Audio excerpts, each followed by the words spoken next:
Todos los hombres sueñan, pero no por igual. Quienes sueñan de noche, en los polvorientos rincones de su mente, despiertan al día para descubrir que todo era vanidad. Pero los soñadores del día son hombres peligrosos, porque pueden actuar sus sueños con los ojos abiertos para hacerlos posibles. En la vida y en el cine podemos encontrar patrones que se repiten a lo largo de la historia. Ciertos ecos aparecen una y otra vez, y uno de esos ecos es el destino del que no se puede escapar.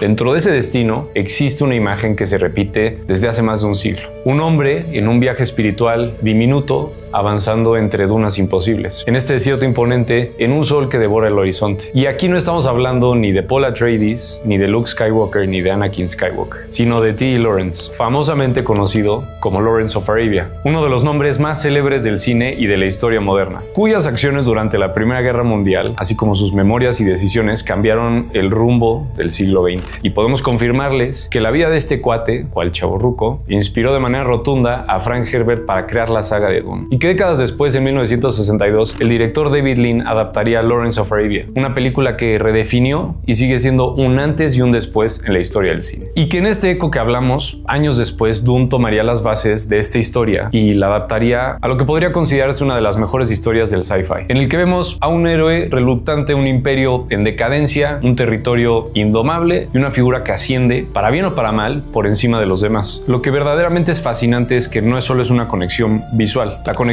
es política, es histórica y es espiritual. Hoy en el contexto exploraremos cómo T. Lawrence, la caída del Imperio Otomano y los eventos de la Primera Guerra Mundial moldearon no solo la creación de Dune y el pensamiento de Frank Herbert, sino también el cine de David Lean, el director de Lawrence of Arabia y por supuesto el de mi preciosísimo Denis Villeneuve. Pero antes, no olviden suscribirse, por favor, nos ayuda a crecer, los queremos y bueno, comencemos.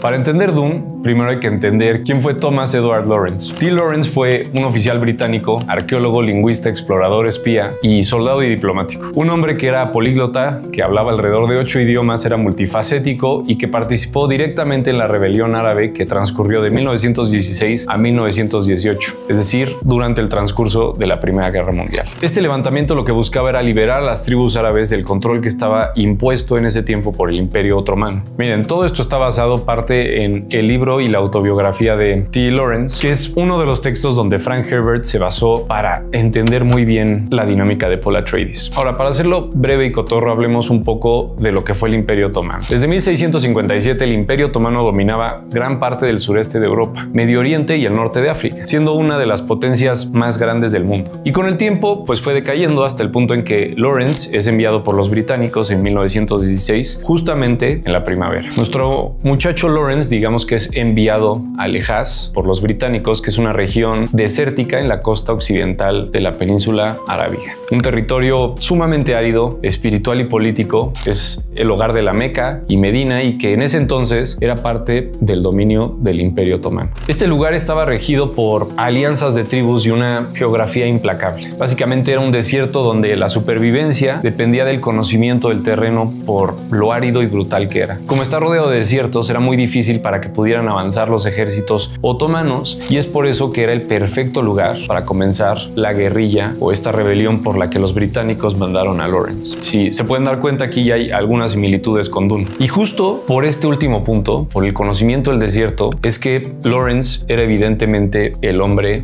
que necesitaban los británicos, también porque era un gran lingüista. Entonces, él es enviado como oficial de enlace entre el gobierno británico y el movimiento encabezado por el jerife Hussein y su hijo, el príncipe Faisal. La misión era bastante estratégica, era coordinar guerrillas, sabotear infraestructuras otomanas, como el famosísimo ferrocarril de Lejaz, y unir a tribus que no siempre estaban de acuerdo entre sí. La razón de los británicos era obvia, querían tener un control estratégico de la región, tener control de las rutas imperiales que les generarían influencia política y económica y, claro, el dulce petróleo que podían tomar de la zona, cosa que Lawrence en ese momento desconocía. Importante aquí, Lawrence sí creía en la revolución árabe. No estaba nada más ahí porque los mandaron los británicos, sino se terminó uniendo de tal manera que en el libro tenemos bastantes ejemplos de cómo este cuate termina encariñándose con este movimiento y la causa que ellos querían lograr, que era una Arabia unida. Ahora, como toda buena tragedia, justo cuando la revolución estaba por triunfar, Lawrence descubre la verdad. Mientras él y los árabes se jugaban la vida, las potencias europeas ya habían repartido Medio Oriente. En su autobiografía, que era básicamente su diario, Lawrence escribió: "Estamos llamándolos a luchar por nosotros con una mentira y yo soy uno de los mentirosos". Nuestro muchacho Lawrence sabía que estaba pidiendo sacrificio por una libertad que Europa nunca permitiría del todo. Este es un debate que hasta el día de hoy se sigue rigiendo y que lo hace tan interesante en esta figura, porque no se sabe realmente si Lawrence fue un cómplice o simplemente fue un medio para un fin. Quizá fue las dos. Tras diferentes batallas, Lawrence se encontró en Damasco, que era la capital clave para el Imperio Otomano y que simbolizaba prácticamente que el conflicto había terminado. Lo que aconteció fue un acuerdo a puerta cerrada hecho en secreto por las potencias europeas, que es el Acuerdo Sykes-Picot, como si fuera un juego de Risk donde todos se terminaron repartiendo el territorio de Medio Oriente. Este se repartió entre británicos y franceses y dejó a los árabes como novias de pueblo, vestidas y alborotadas. Todo lo que se había prometido, una Arabia libre y unida, fue solo un sueño, un mega engaño que logró brotar conflictos que se siguen rigiendo hoy en día, y que este sueño de que Arabia fuera un solo país en vez de provincias separadas fue una absoluta mentira. La revolución había terminado y Lawrence había cumplido su trabajo. Los británicos y franceses cumplieron así su objetivo de asegurar control político, económico y de influencia sobre una de las regiones más estratégicas y ricas de petróleo en el mundo. Y ahí nace Dune. Frank Herbert quedó profundamente marcado por esa imagen, que es el extranjero que llega a un territorio hostil, se mezcla con su gente, aprende a caminar sus dunas, pero cuya presencia también puede terminar destruyendo lo que dice proteger. Una figura mesiánica. La figura del elegido en un mundo desértico que se repetirá, aunque no tal cual, con Anakin y su hijo Luke Skywalker. Siguiente bloque.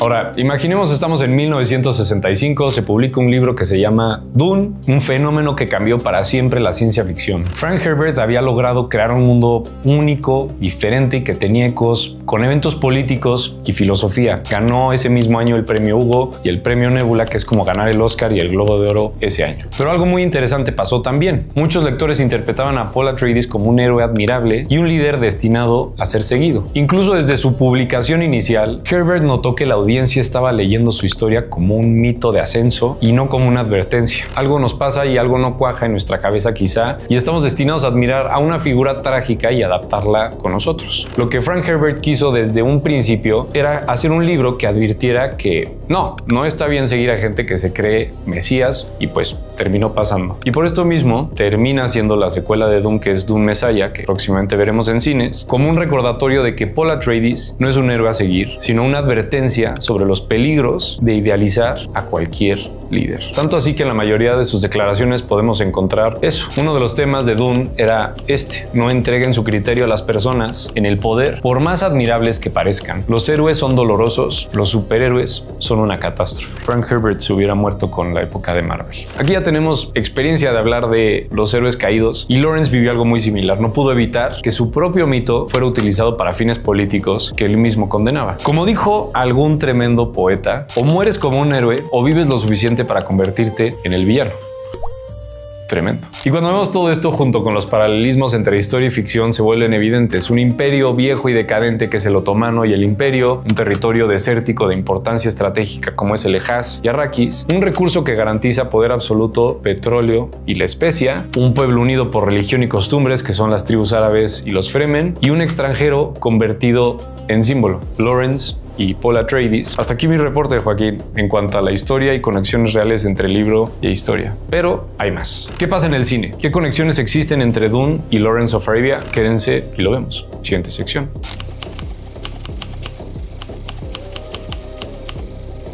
Denis Papacito Villeneuve ha dicho en varias entrevistas que Lawrence of Arabia es una de las películas que más lo marcaron como cineasta y una de las influencias directas en su visión de Dune. Una masterclass de cine, como él lo dice, que le cambió la vida y que sigue siendo hasta hoy una de sus películas favoritas. Y curiosamente, David Lean, el señor director de Lawrence of Arabia, junto con su director de fotografía Freddie Young, de quien ya hemos hablado en nuestro video de cinematógrafos, filmó Lawrence of Arabia en Wadi Rum, que es Jordania. Más de 50 años después, nuestro muchacho Denis filmaría Dune en ese mismo desierto desierto. Quizá inspirado en parte por Lin, algo que él mismo ha reconocido en entrevistas, pero también quizá por el eco reciente que generó con Rogue One, que recordemos Jedha se grabó también en Jordania. Bajo esa lupa, una pieza hace eco con la otra. Y no solo en las locaciones, sino también en el lenguaje cinematográfico. Lawrence of Arabia no es únicamente una historia fundante del siglo XX y en parte del siglo XXI, es también una de las películas fundacionales del cine moderno. Una de las películas favoritas de Spielberg y de Villeneuve, y es fácil entender por qué, porque contiene un uso esencial del lenguaje cinematográfico.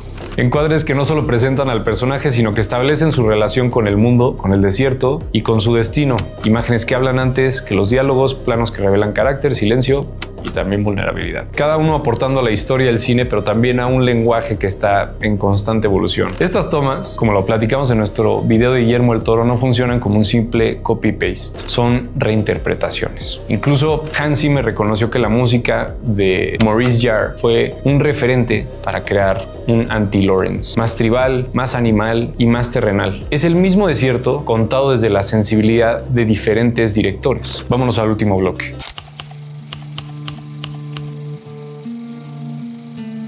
Habiendo revisado ya todo esto, es interesante ver cómo nuestro muchacho Lawrence, en algún momento en su libro, dijo que la esencia del desierto era el individuo solitario en movimiento. Es un hijo del camino, apartado del mundo, como en una tumba.